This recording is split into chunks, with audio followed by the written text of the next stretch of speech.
All right, everybody, thank you for joining us for episode number 35. I think, is this 35? Yes, 35 of the one, the only, the greatest podcast on planet Earth. That's right, folks, Thematics.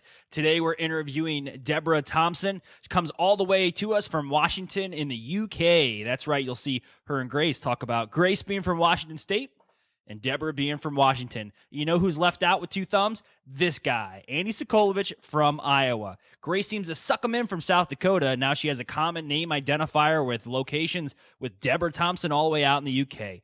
Shucks. But make sure you take the pencil out, you sharpen it up, you grab your pen full of ink because you're going to want to take notes on this one.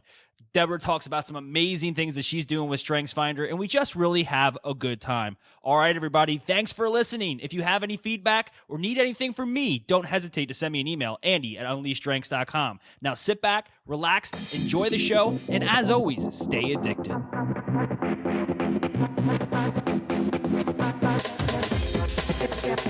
You're listening to Thematics, presented by UnleashStrengths.com, the only show that embraces your addiction to strengths.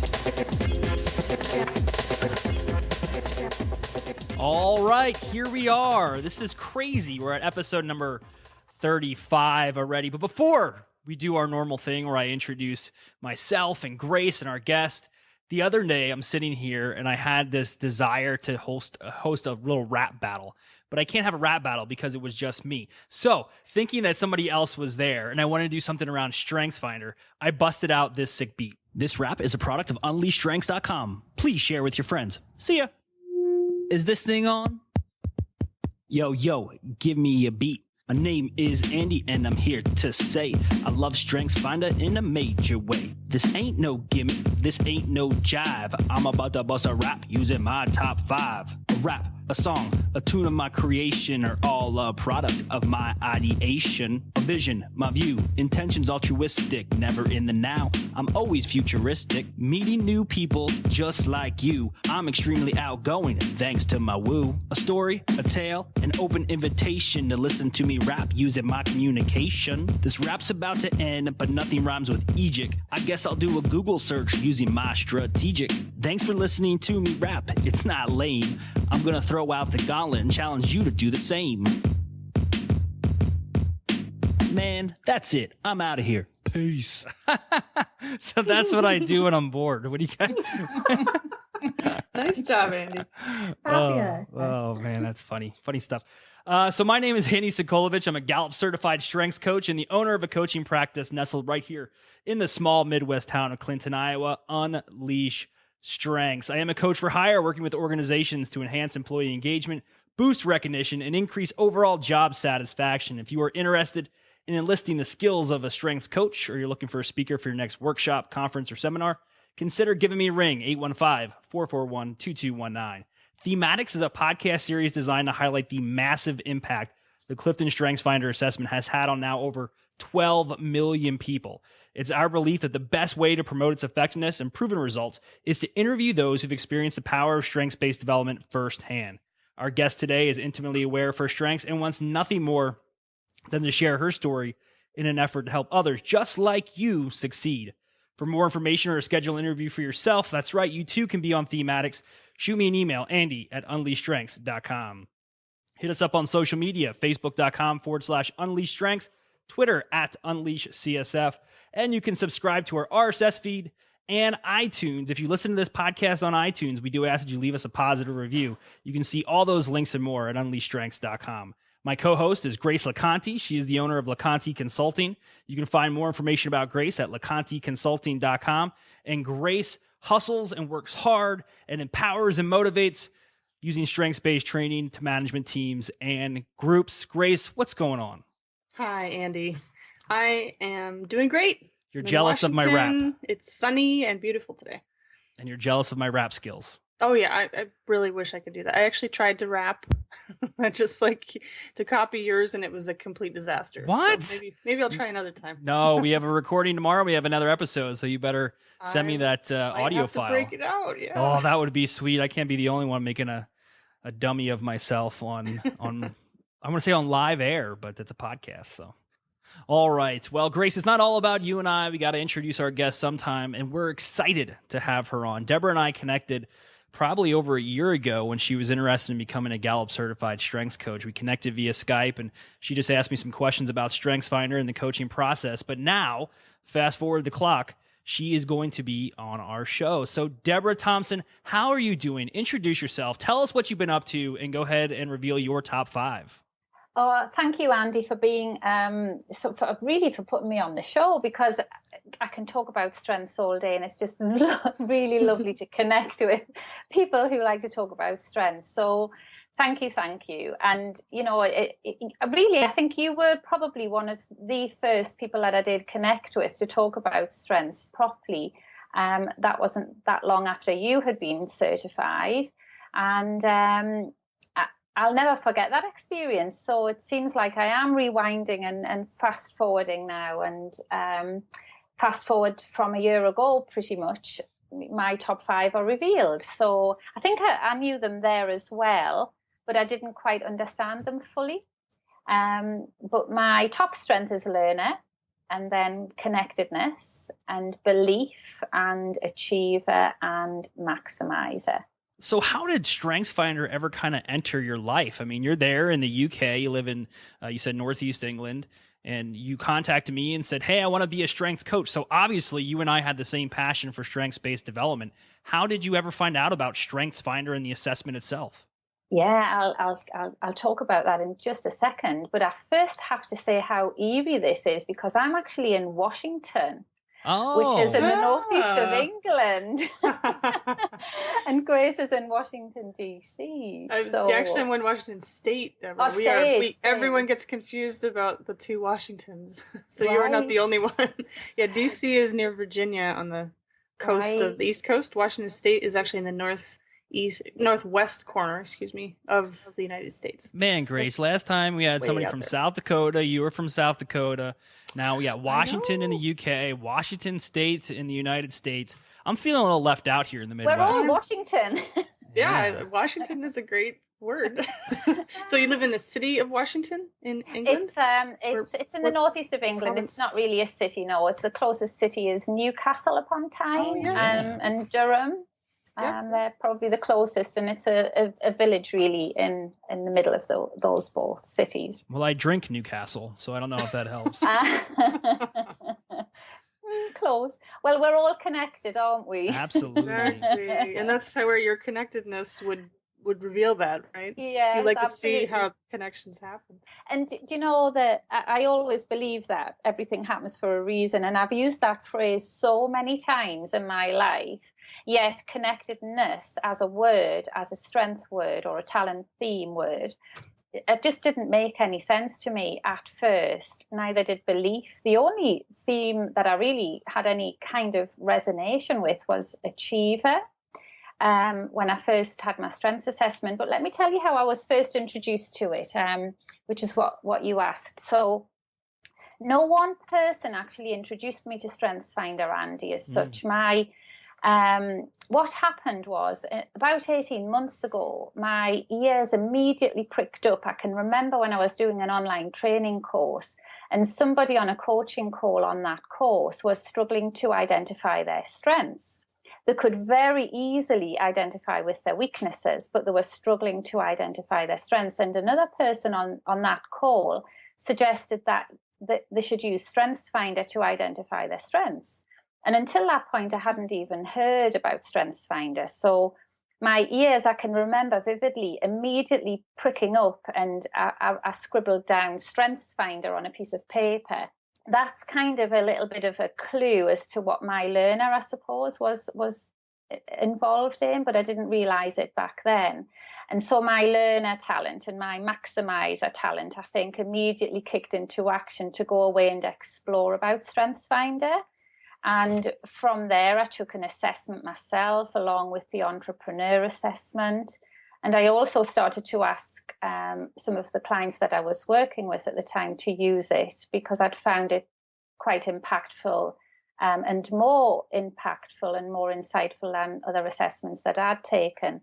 So I began to get great results using the assessment tool as a basis really for helping people to transition away from jobs that kind of drained them of energy. And I used it to help identify careers or business opportunities that would best play to their strengths. So that's how I was first introduced to it. It was by chance. Yeah. But everything happens for a reason.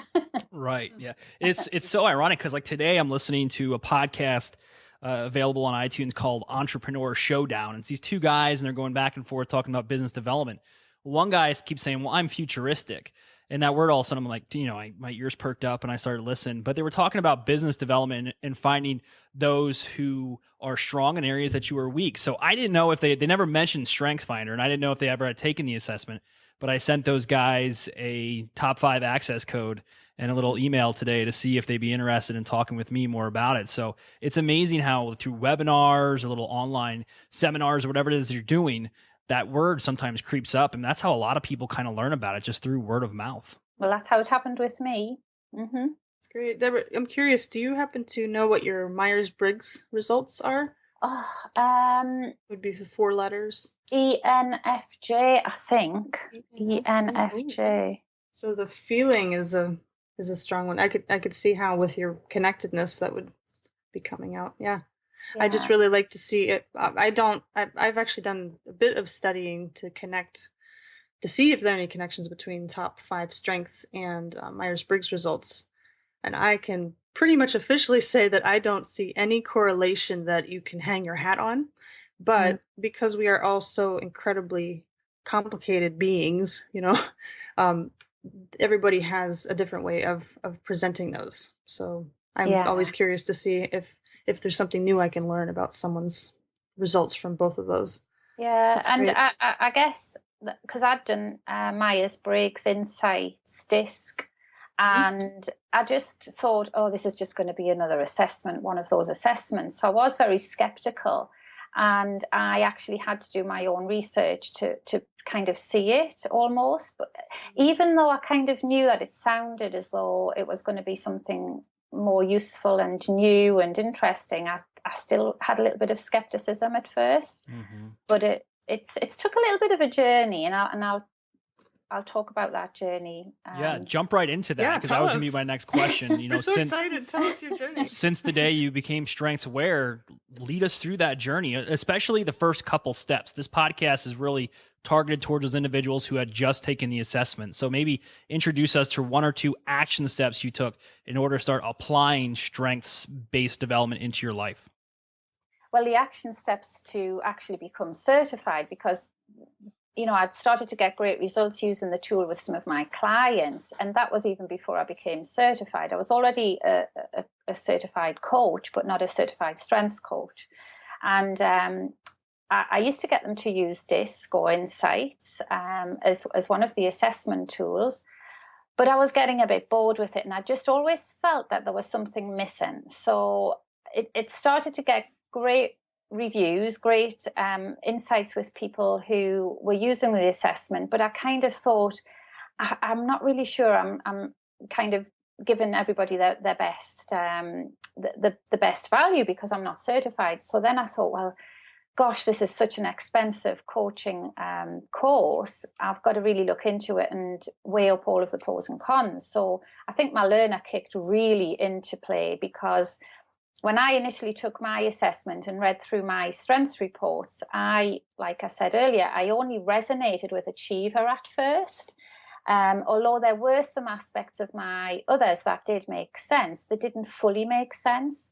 So I was very skeptical. All my life I've been told that I've been hardworking, always getting things done, making lists of things to do, doing instead of sitting still, and always kind of following through on something that I start.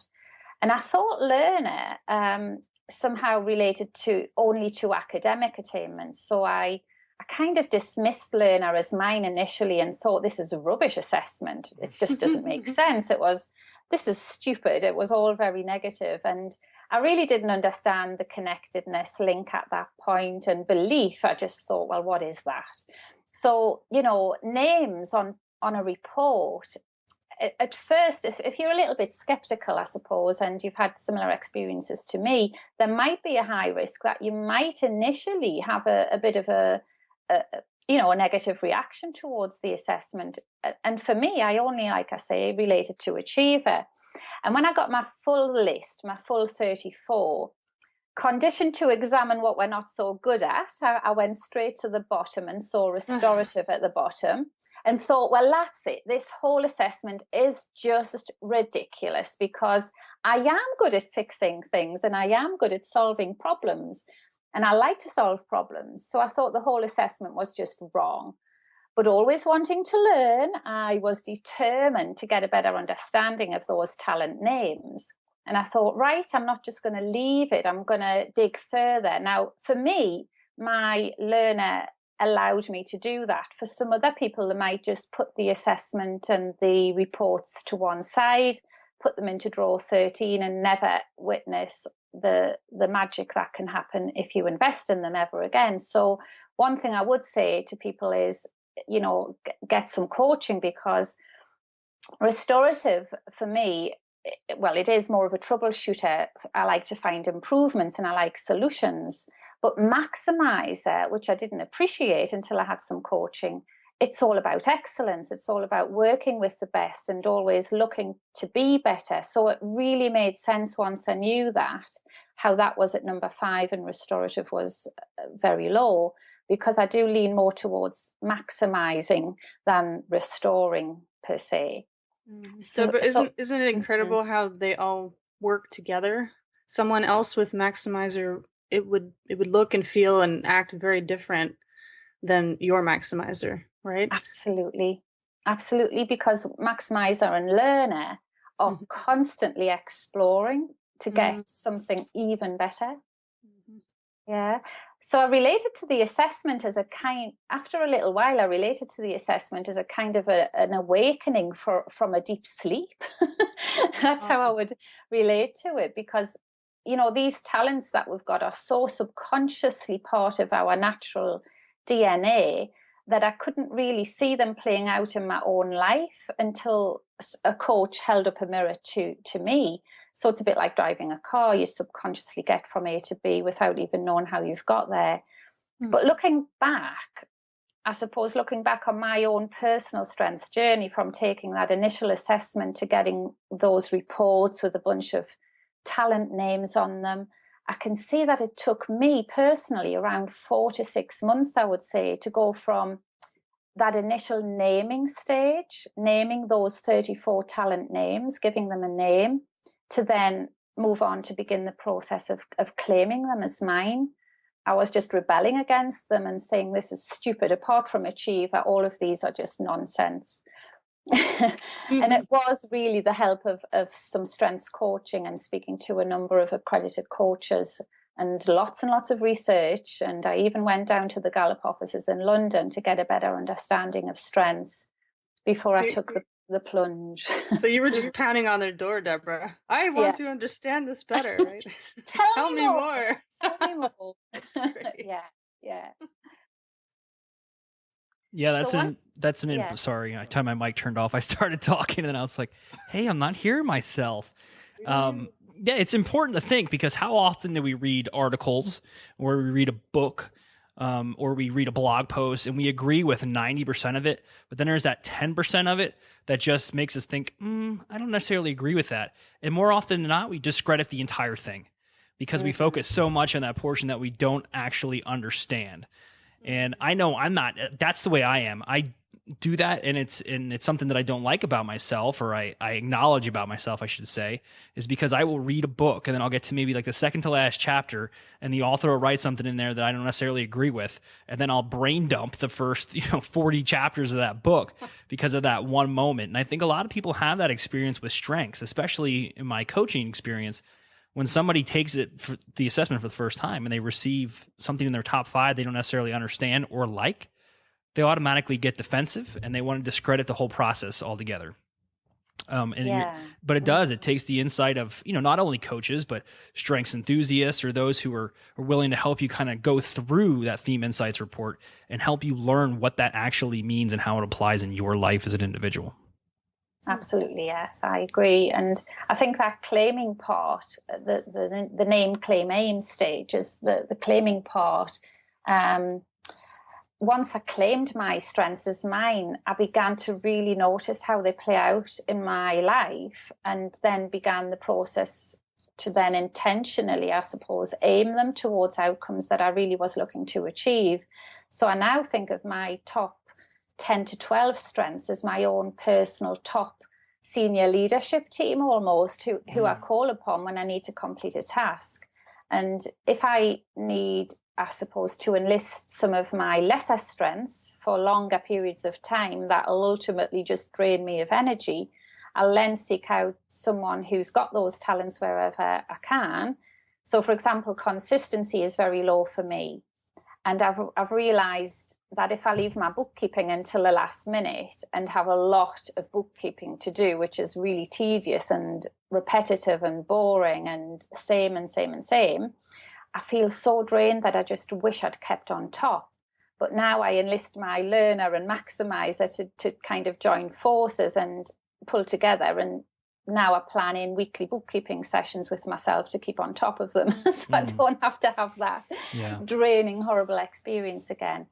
But so my journey has really helped me to go from skepticism, rebelling, okay, I get it, it's mine, all right, I'll have it, it's part of who I am, to, this is me, and let's get moving and let's get going. And I can see how that's all played out, but really the impact is beyond what's happened in my life. It's been beyond me. It's gone to my family, friends, and lots of other people. So it's definitely a strengths mission that I'm on, and I suppose that's potentially my belief kicking in. That could be your belief. I definitely agree. When something moves you and changes you so much, as this assessment has done for me, I can't help but share it with other people. It's just a part of kind of the conversation. So, do you think this could be coming from one of your strengths that maybe is misapplied or misunderstood?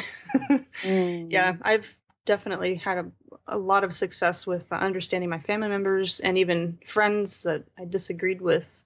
And now I understand, there's a root reason why we see things differently.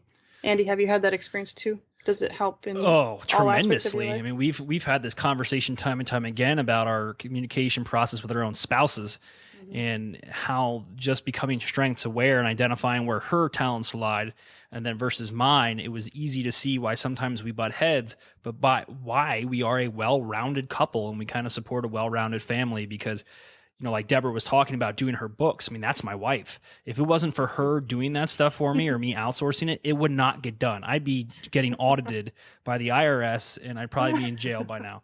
Don't worry. I don't make enough money to be considered jail bait. But so who do you guys, I'm going to ask this question to both of you. Who do you think is a perfect person to take this assessment? We talk about it all the time. But for those listeners that are just kind of cruising around, they land on this broadcast and I think, okay, there's this assessment out here. I have a general idea of what it does, but is it right for me? Who do you think it's right for? I'll let you go first, Deborah. It's a tough one, but I'm kind of, my first reaction, it's right for everyone. It's right for everybody who's willing to want to explore a little bit more, potentially. Because I think there's some people who have suggested Strengths Finder too, and they would potentially, some people would come back quickly and say, well, I know about myself. I don't need anything to tell me who I am. And some people will dismiss it straight away. So I think you've got to have a little bit of curiosity towards it. But I find that the greatest benefits very recently, personally, is the benefits that it's given to young students, young people who are still at school, still in their period of study, and desperately trying to become the people who they're meant to be, yet probably trying to fit in and be like everybody else. And strengths in a school situation has been great to see confidence grow. Now, those are people who don't necessarily know what strengths is and what it's about, but what they've got from doing it is an opportunity to explore their differences. Deborah, do you coach students, Deborah? Or do you have opportunities for them? We've just begun. I've partnered with a a colleague of mine to do a program for schools, and we've just begun to coach a few students in some local senior secondary schools in the local area here with StrengthsFinder, but also to map out career possibilities that'll best play to their strengths. So we're not telling them which careers, but we're giving them insights into their strengths. And it's been great to actually have that opportunity. So that's just very recent.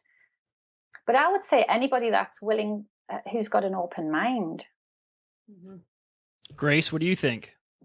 The voice of dissension. No, I I like to play devil's advocate because that's part of my top 5. I see future possibilities, ideas through my ideation, input, activator, and focus. Those are my top 5.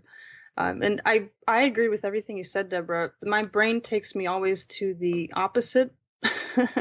So in my mind, I don't think everyone is a great candidate for taking this assessment, and I will explain why. It's not because it's not an amazing assessment. It's because some people just are not ready or willing to move forward. And I think that kind of goes with what you said. So you said it's good for anyone who's willing to explore and find out more about themselves. I've actually been able to convince several people to take the assessment who weren't interested in exploring it, but who were having challenges getting along with others. Mm-hmm. And they finally reached a point where they were very frustrated, or even career choices. Those are the 2 types of people that I have the most trouble convincing to take this assessment. But once they finally go through the steps to do it, many of them have deliberative mm-hmm. in their top 5, and they're very cautious. They don't want to be labeled. They want to, make sure that it makes sense for them. So I would say I don't like to push people to do anything that they don't feel would help them. And that's why I would say it may not be right for everyone, but the feedback that others can have when this assessment finally helps to give some understanding of how they think, that can actually create better relationships and better communication, even if the person who took it doesn't necessarily feel that it was helpful. Does that make sense? Absolutely, it does make sense. Yeah, so it really helps me to communicate with others, because I really feel like I have a huge blind spot in relationship building. I have absolutely no top 5. It's not until number 7 that I have one, and it's positivity. Yay! That's not necessarily a great one to be basing relationships on. Well, positivity shows up as my first one at 8. At 8, yeah, we're similar in the listing, aren't we? It's mine at 7 as well. It's 7, oh, that's great. Yeah, mm-hmm. But other than that, I have absolutely no other relationship building strengths until you get down to like 17, I think. So for me, I just am blind. And if someone would ask me why they should take it, my reason would be so that you can help others to understand you. If you really don't think it will help you, that's fine. But if you want others to get you better, that's a compelling reason to have a way to communicate with you. So that's one way I've been able to convince a few people. And it's really helped my understanding of them. And it's even opened up opportunities for them to tell people, well, this is how I see things. And this may be why you don't understand me. Now you can understand me better. Yeah. It leads into, my wife has a resume writing business. So we've been seeing a tremendous influx of top 5 on resumes, and that's not my doing. Ooh. They send that to me, and that's a great thing to see. But somebody asked me the other day, why would I put that on my resume? What if the person interviewing me doesn't know what that is? I'm like, perfect. That is the best case scenario, because how often during the time in an interview do you get a chance to kind of jump on your soapbox and identify 5 key terms that describe you, and then highlight the strengths and the talents that you're going to bring to their organization outside of your prerequisites, outside of your education, outside of your past employment history, things like that. So it lubricates communication. I say that all the time within an organization. It really gets people to learn how to identify with each other and work as a cohesive unit, as opposed to, I just can't get along with them. So Deborah, you've encouraged others to take the assessment. You've had a lot of good results. What advice would you share with somebody who just took the assessment? And I think this kind of leads back to a previous question, but that person is now sitting in front of you. They just took the assessment. They get their report. They turn to you. They look you in the eyes, Deborah, and they say, now what? What is that action step? How do I now take this and move forward with it the second I get out of this chair, what can I do? Well, this happened to my son actually, and my daughter. My son was in the middle of changing his university course. His top strength's adaptability, and as adaptability, you like to go with the flow. You like spontaneity. You hate predictability. So going from school with no gap year straight into another learning sort of line of study for him was just too much. And he probably, had he known his strengths then, he should have really probably taken a gap year and did something else in between.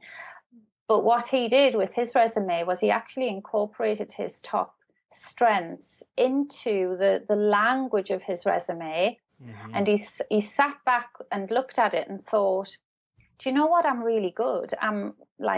I would employ me. And the confidence that it brings is brilliant. But you first have to take some time out when you initially take your strengths assessment to just sit on it. It's like you've just bought a new pair of shoes and you try them on for the first time, and they might be a little bit nippy, but you know that they're going to stretch and get comfy eventually.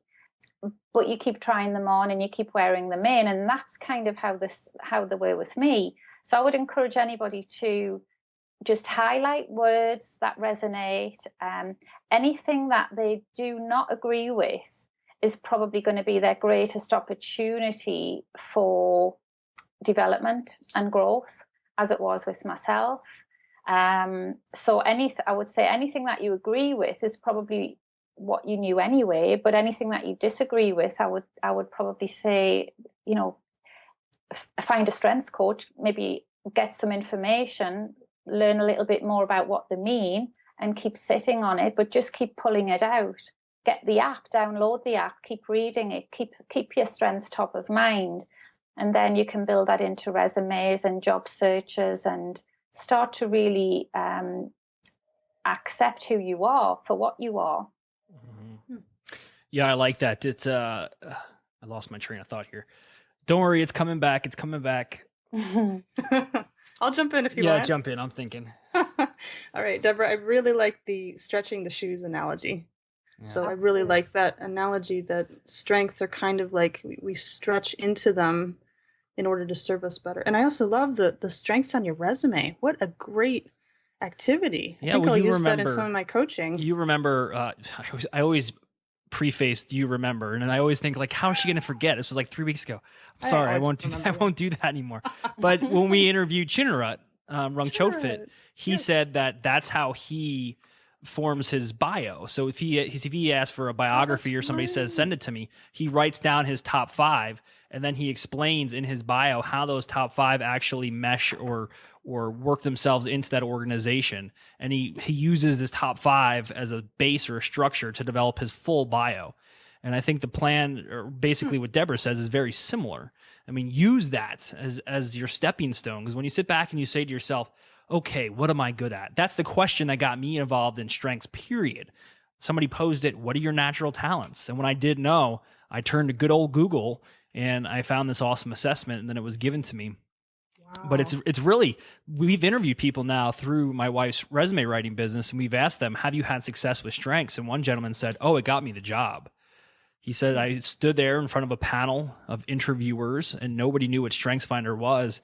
But when they gave me the opportunity to share how my strengths were going to better their organization, they all just sat there and looked at me like, wow, he's really got this figured out. And the fact that he was so confident in himself and so self-aware, that really blew them away. And he ended up getting the job. So, it's not for everybody. I've also heard a horror story where somebody slapped it on their resume and the hiring agency was like, we didn't ask for that. Don't put it on there. But, that's a place I don't want to work for. Maybe not the right place to work for them. Yeah. Maybe. Absolutely. If they don't appreciate it at all. Good grief. So, Deborah, I ask this question all the time. What is your favorite theme in your top 5 and why?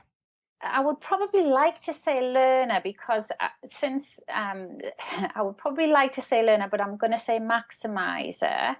But learner initially was because I'm always curious. I'm always wanting to kind of know something. If it's a subject that I want to learn about, I'm just constantly doing that. And I can relate to that. I can remember my dad telling me when I was younger, why do you keep asking why? why? And then at school, I can remember teachers saying, now, Deborah, we know that you're going to put your hand up and we know that you're going to ask a question, but we're going to ask somebody else to ask a question first. Nice. And I know I can ask a lot of questions, and my head's constantly mulling over, but that's because I just know what learner does for me now. But maximizer, that's really something that I couldn't see at first. And now that I can see it, it's what I can see in other people. So I can see strengths and talents and potential and capabilities in people that before they can even see them. Mm-hmm. And I saw that so much in my son, and I can remember why, my husband and myself would be frustrated with my son because we saw that he had such ability, and he has got such ability, but it kind of, I think one of the things with maximizer is that you really can't, you get frustrated with a waste of potential. Yeah. So when I see potential being wasted, it really, I have to kind of do something about it. But what I see in people, and what I can develop in people and help people to develop, and the potential and the abilities and the capabilities it's just to have that incredible impact on the lives of others that just gives me so much that it's really, it's kind of what I'm set out to do. I just feel like that is my mission in life, to bring out the best in other people so that they can bring out the best in other people, so that everybody can be the best of the best of the best that they can be. That is maximizer right there. And that's maximizer. So, so holding up those pictures and mirrors, which is what somebody did for me, has helped me, but then that can also help other people to achieve what they can be and have fulfilling lives and fulfilling careers as well. So it's maximizer. I have another question for you, Deborah, before we wrap it up. You mentioned that coaching is extremely helpful as a great way to move from understanding the initial report to actually applying it and moving forward and kind of maturing in your understanding. Are there other activities that you recommend to your clients that they can do on their own? Like something simple that they could do to really delve into their strengths? Top 5? Yeah, the coaching kit comes complete with all sorts of strategies and tools and things that people can actually work on for their own personal development, and of course they'll get a lot of that to do outside of sessions.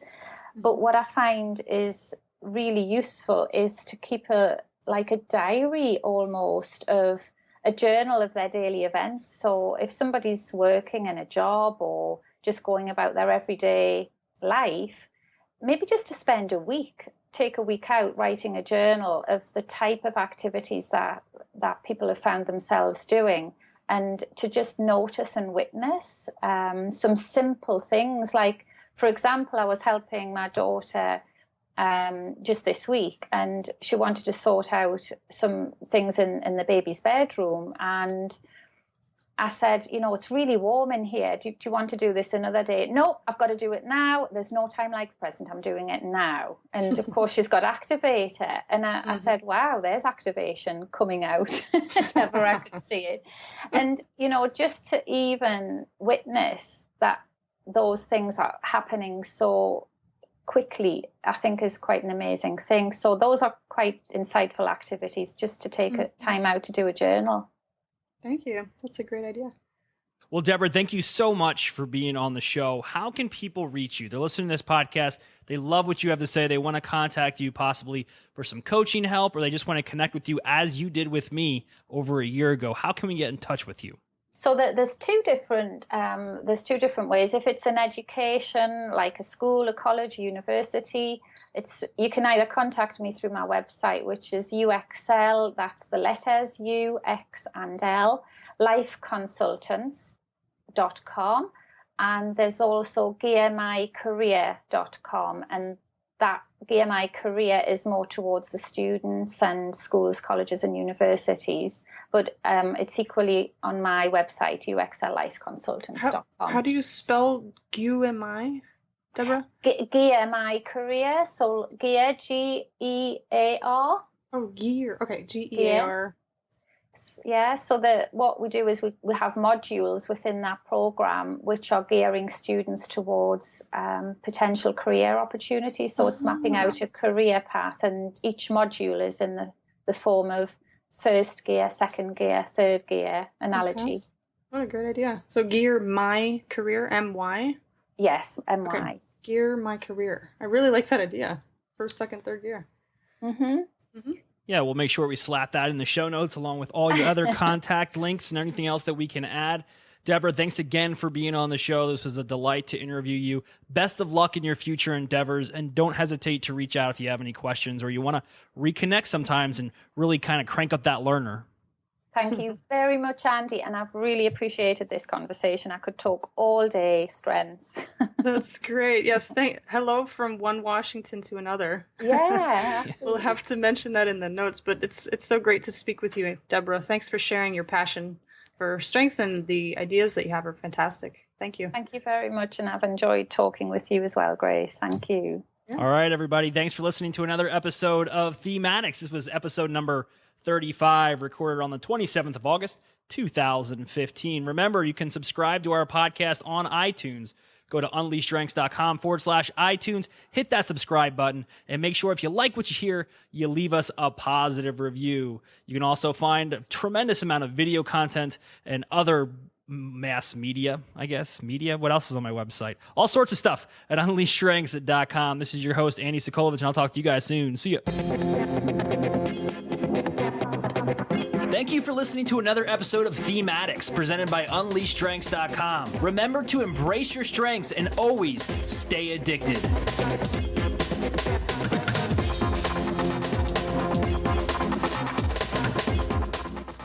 All right, very good. Good job, Deborah. Oh, I've really enjoyed that. Thank you so much. You can tell that you really love to talk about strengths, Deborah.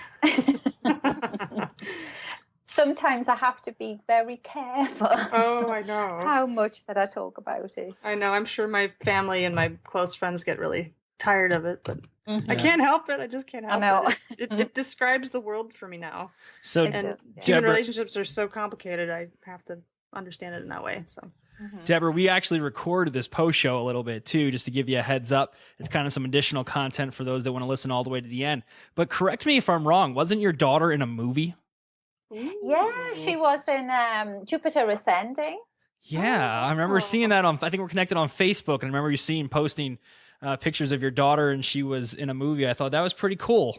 Yeah, I mean, it was an awful experience for her, bless. I mean, she she had to wear this horrible, heavy, headset. It was really digging in. She had bruises in her head, and she didn't have a speaking part, but it was for us and everybody else, to be that close to Mila.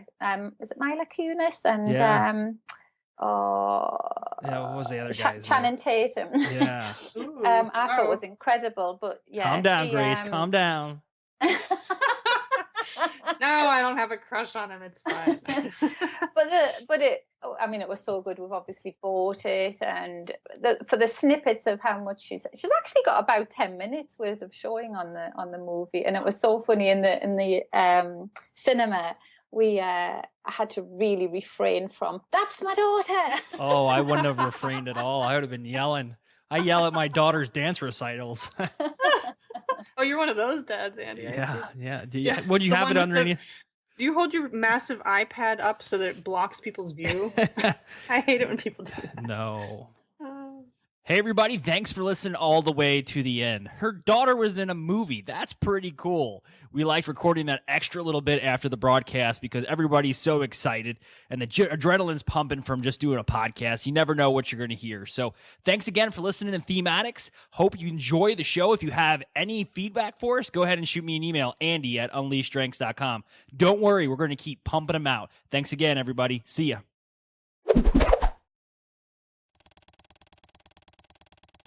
Just because this episode is over doesn't mean you have to stop watching. Click here for more episodes of the amazing podcast, Thematics. And as always, stay addicted.